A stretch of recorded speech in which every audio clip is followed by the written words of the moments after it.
নমস্কাৰ নিউজৰ বাতৰিলৈ স্বাগতম জনাই ষ্টুডিঅ'ৰ মজিয়াত মই উৎপল দাস চাওক আজিৰ সংবাদ যোৰহাট জিলাৰ তিতাবৰত ভাৰতীয় জনতা পাৰ্টিৰ অসম প্ৰদেশৰ এখনি গুৰুত্বপূৰ্ণ সংবাদমেল অনুষ্ঠিত কৰে ৰাজ্যসভাৰ সাংসদ প্ৰবিত্ৰ মাঘিৰতাই নিউজৰ প্ৰতিবেদন যোৰহাট জিলাৰ তিতাবৰত ভাৰতীয় জনতা পাৰ্টিৰ অসম প্ৰদেশৰ এখনি গুৰুত্বপূৰ্ণ সংবাদমেল অনুষ্ঠিত হৈ যায়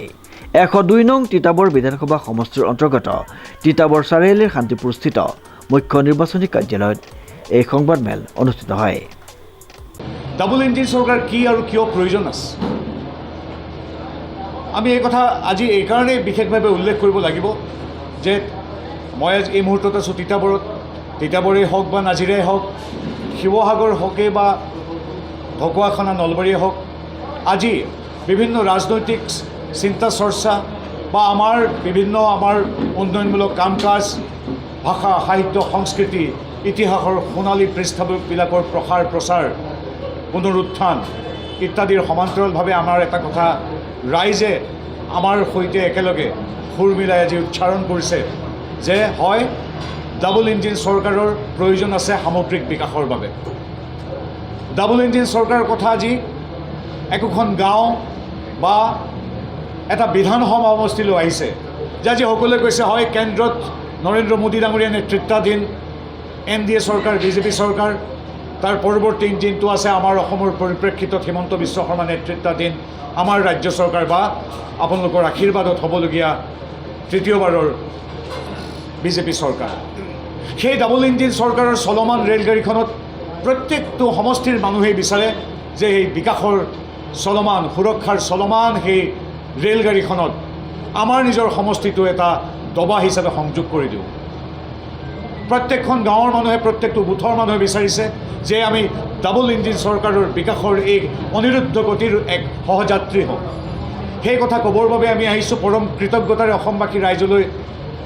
অন্তৰতম শ্ৰদ্ধাৰে কৃতজ্ঞতা প্ৰকাশ কৰি আৰু তেখেতসকলৰ আশীৰ্বাদ বিচাৰি আমি পুনৰবাৰ দোহাৰিব বিচাৰিছোঁ হয় সামগ্ৰিক বিকাশৰ বাবে ৰাজ্যখনক ডাবল ইঞ্জিন চৰকাৰৰ প্ৰয়োজন আছে সামগ্ৰিক বিকাশৰ বাবে আমাৰ গাঁওখন আমাৰ বুথ আমাৰ চহৰ আমাৰ ৱাৰ্ড আমাৰ লোকসভা বা বিধানসভা সমষ্টিও সেই ডাবল ইঞ্জিনৰ সৈতে সংযুক্ত কৰিব লাগিব এখন সুৰক্ষিত বিকশিত অসমৰ বাবে সংবাদমেলত উপস্থিত থাকে ৰাজ্যসভাৰ সাংসদ প্ৰবিত্ৰ মাঘিৰতা তেওঁ সংবাদমেলত ভাৰতীয় জনতা পাৰ্টি চৰকাৰৰ দ্বাৰা ৰাজ্যখনত হোৱা উন্নয়নৰ বিভিন্ন দিশৰ ওপৰত বিস্তৃতভাৱে আলোকপাত কৰে কোনো নিবিচাৰে যে আমি এতিয়া আৰু বিৰোধীৰ প্ৰতিনিধি এগৰাকীক দিছপুৰলৈ বা নতুন দিল্লীলৈ পঠিয়াম আমি সকলোৱে বিচাৰোঁ নৰেন্দ্ৰ মোদীদেৱৰ হিমন্ত বিশ্ব শৰ্মাদেৱৰ বা আমাৰ দলগতভাৱে নীতিন নবীন ডাঙৰীয়া বা দিলীপ শইকীয়াদেৱৰ নেতৃত্বাধীন আমাৰ ৰাষ্ট্ৰীয় আৰু ৰাজ্যিক বিজেপিৰ একোগৰাকী নিৰ্বাচিত প্ৰতিনিধি আমাৰ অঞ্চলটোৰ পৰা আমাক প্ৰতিনিধিত্ব কৰি দিছপুৰত তেখেতে বা তেওঁলোকে আমাৰ সমষ্টিটোৰ উন্নয়ন কৰক বিকাশ কৰক আৰু সামগ্ৰিকভাৱে অসমখনৰ বিকাশত ৰাজ্যবাসীৰ হৈ অৰিহণা যোগাব ডাবল ইঞ্জিন চৰকাৰ নহ'লে কি হ'লহেঁতেন মই এটা উদাহৰণ দিছোঁ আজি ডাবল ইঞ্জিন চৰকাৰ নাই ৱেষ্ট বেংগলত পশ্চিমবংগত আপোনালোকে জানি আচৰিত হ'ব যি আয়ুষ্মান ভাৰত আঁচনিৰ জৰিয়তে ৰোগীসকললৈ সেৱা আগবঢ়োৱা হয় লাখ লাখ ৰোগীলৈ কেৱল ডাবল ইঞ্জিন চৰকাৰ নোহোৱাৰ বাবে কেৱল ৰাজনৈতিক অহংকাৰ আৰু ৰাজনৈতিক দৰ্শন আৰু জানোচা এই আঁচনিবিলাকে সমগ্ৰ দেশৰ লগতে সেই বিৰোধীৰ দখলত থকা অঞ্চলবিলাকতো জনপ্ৰিয়তা লাভ কৰে সেই ভয়তে ডাবল ইঞ্জিন চৰকাৰ নোহোৱাৰ বাবে সেই আঁচনিৰ পৰা জনসাধাৰণক আজিৰ তাৰিখত বঞ্চিত কৰি ৰাখিছে 93,000 কোটি টকা পশ্চিমবংগৰ বাবে ৰেলৱে এক্সপানশ্যনৰ বাবে চৰকাৰে চেংচন কৰি দিলে চৰকাৰে সম্পূৰ্ণৰূপে 93,000 টকাৰ দিয়াৰ কথা ঘোষণা কৰিলে কিন্তু আচৰিত কথা ডাবল ইঞ্জিন নোহোৱাৰ কাৰণেই সেই চৰকাৰখনে আমাৰ চৰকাৰৰ লগত একেলগে হাতে হাত ধৰি বিকাশৰ পথত অগ্ৰসৰ নোহোৱাৰ বাবে 93,000 crore 93,000 কোটি টকাৰ এতিয়ালৈকে বিনিয়োগ হোৱা নাই আৰু ৰেল এক্সপানশ্যনৰ কাৰণে বিকাশৰ বাবে সম্প্ৰসাৰণৰ বাবে যি মাটিৰ প্ৰয়োজন 73% 73% মাটিয়ে এতিয়ালৈকে তেওঁলোকে দিব পৰা নাই, অৰ্থাৎ গোটেই প্ৰকল্পবিলাক স্থবিৰ ৰৈ আছে। কৰ্ণাটকতো একেই 29,884 কোটি টকা অব্যৱহৃত হৈ বিভিন্ন বিভাগত, জল জীৱন মিছনকে আদি কৰি বিভিন্ন বিভাগত আজি অব্যৱহৃত হৈ আছে। বিজেপি চৰকাৰে অসমৰ সামগ্ৰিক উন্নয়নৰ ক্ষেত্ৰত বহু গুৰুত্বপূৰ্ণ পদক্ষেপ গ্ৰহণ কৰিছে বুলি এক গুৰুত্বপূৰ্ণ মন্তব্য আগবঢ়ায়। ডাবল ইঞ্জিন চৰকাৰ নোহোৱাৰ বাবে পাঞ্জাৱত 10,000 কোটি টকাৰ ৰাষ্ট্ৰীয় ঘাইপথৰ বাবে দিয়া হৈছিল, কিন্তু ডাবল ইঞ্জিন চৰকাৰ নোহোৱাৰ বাবে আজি তাত তেওঁলোকে লেণ্ড একুইজিশ্যন কৰি ভূমি দিব নোৱাৰাৰ বাবে আজিৰ ঘৰত ৰৈ আছে। এনে ঘটনা আমাৰ ইয়াতো হ'লহেঁতেন যদিহে ভাবক এখন বিৰোধীৰ চৰকাৰ থাকিলহেঁতেন তেনেধৰণৰ। আজি 27,000 কোটি টকাৰ ছেমি কণ্ডাক্টৰ প্ৰকল্প কেন্দ্ৰীয় চৰকাৰে অসমৰ বাবে দিলে, প্ৰথম কেইটা ছেমি কণ্ডাক্টৰ প্ৰকল্পৰ ভিতৰত। আজি যদি ডাবল ইঞ্জিন চৰকাৰ নহ'লহেঁতেন তেতিয়াহ'লে সেই 27,000 কোটি টকা তেনেকৈ থাকিলহেঁতেন। পাৱাৰ ছাপ্লাই অৰ্থাৎ আমাৰ বিদ্যুৎ যোগানৰ পৰা আদি কৰি মাটি